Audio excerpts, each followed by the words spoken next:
کہ روزے کی تعریف کیا ہے. ہاں انٹروڈکشن. ہاں روزہ تو کیا معنی ہے, کسے کہتے ہیں روزہ؟ ابھی اس کا لغوی اعتبار سے جو میننگ قرآن میں استعمال ہوا ہے, صیام, کتب علیکم الصیام, جیسا کہ عربی کا لفظ ہے, یہاں پر بھی کیا ہے, ترجمہ اردو میں کریں گے تو روزہ کریں گے. اردو والے بھی بہت سے لوگ جانتے ہیں کہ صیام بولتے ہیں روزے کو, لیکن لغوی اعتبار سے اس کا معنی کیا ہے؟ کہتے ہیں کہ یہ دراصل رکنے کا نام ہے. صیام دراصل عربی میں لغوی ڈکشنری میننگ جو ہوتا ہے نا, اس کا معنی ہے رکنا. روزے کا لغوی معنی رک جانا کسی چیز سے, یہ معنی ہوتا ہے. شریعت میں اس کا جو یوں کہہ لیجئے کہ اصطلاحی ڈیفینیشن ہے, شرعی اصطلاح کے اندر کیا کہتے ہیں, روزہ یا صیام اس چیز کا نام ہے جو طلوع فجر سے غروب آفتاب تک روزوں کو توڑنے والی چیزوں سے بچے رہیں, رکے رہیں. طلوع فجر شرط ہے اور غروب آفتاب شرط ہے. گویا کہ پورا دن, شریعت میں پورا دن طلوع فجر سے غروب آفتاب تک ہی ہے. غروب آفتاب کے بعد دن نہیں ہے, وہ رات ہے. آپ چاہے اسے مغرب بول دیں, آپ چاہے کیا ہیں, آپ کی دن کی ابتدا کیوں نہ ہوتی ہو, وہ آپ کا اپنا مسئلہ ہے. شریعت میں وہ رات شروع ہو جاتی, جیسے ہی مغرب ختم ہوئی رات شروع ہو جاتی.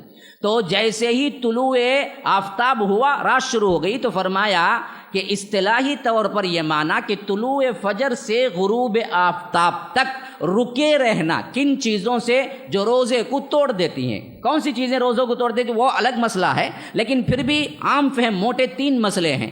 کھانا پینا, بیوی سے ملنا, یہ 3 چیزیں روزے کو توڑ دیتی ہیں. ان 3 چیزوں سے رکنا دراصل کب, طلوع فجر سے کب تک, غروب آفتاب تک. اس کا نام عربی میں نہیں, شریعت میں صیام روزہ ہے, نمبر 1. اور نمبر 2 روزے کا حکم. روزے کا حکم جیسا کہ میں نے ابھی آپ کے سامنے سورہ بقرہ سورہ نمبر 2 آیت نمبر 183, اس میں باقاعدہ طور پر اللہ نے حکم دیا کہ ایمان والو تم پر روزے فرض ہو گئے ہیں جس طرح پچھلی امتوں پر ہم نے فرض کیا.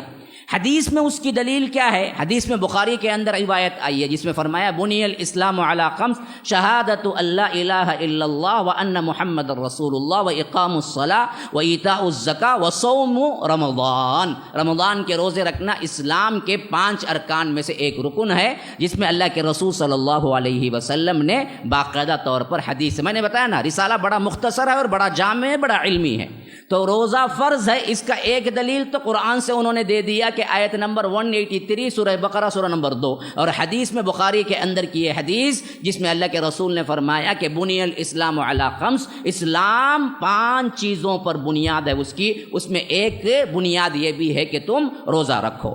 اب بغیر عذر کے رمضان کے روزے چھوڑ دیے تو یاد رکھو اس نے بہت بڑے جرم کا ارتکاب کیا, کیونکہ اللہ کے رسول صلی اللہ علیہ وسلم اپنے خواب کے متعلق بیان کرتے ہیں کہ ایک مرتبہ میں پہاڑوں کے درمیان تھا کہ کچھ ایسی چیخیں سنائی دی جس سے میں پریشان ہو گیا.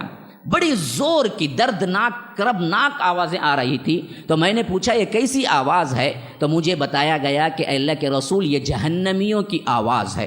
پھر مجھے لے کر چلے یہاں تک کہ میرا گزر ایسے لوگوں کے پاس سے ہوا جو بڑے بڑے رسیوں سے الٹے آسمان سے لٹک رہے تھے, الٹے لٹکا دیے تھے, اور ان کے جبڑے جو ہے نا پھاڑ دیے گئے تھے, یہاں سے لے کر یہاں تک اور یہاں سے لے کر یہاں تک, اور خون جو ہے نا وہ رس رہا تھا. میں نے پوچھا کہ یہ کون لوگ ہیں؟ تو فرشتوں نے بتایا اللہ کے رسول صلی اللہ علیہ وسلم یہ آپ کی امت کے روزہ خور ہیں جو روزہ نہیں رکھ کے دن میں کھاتے تھے.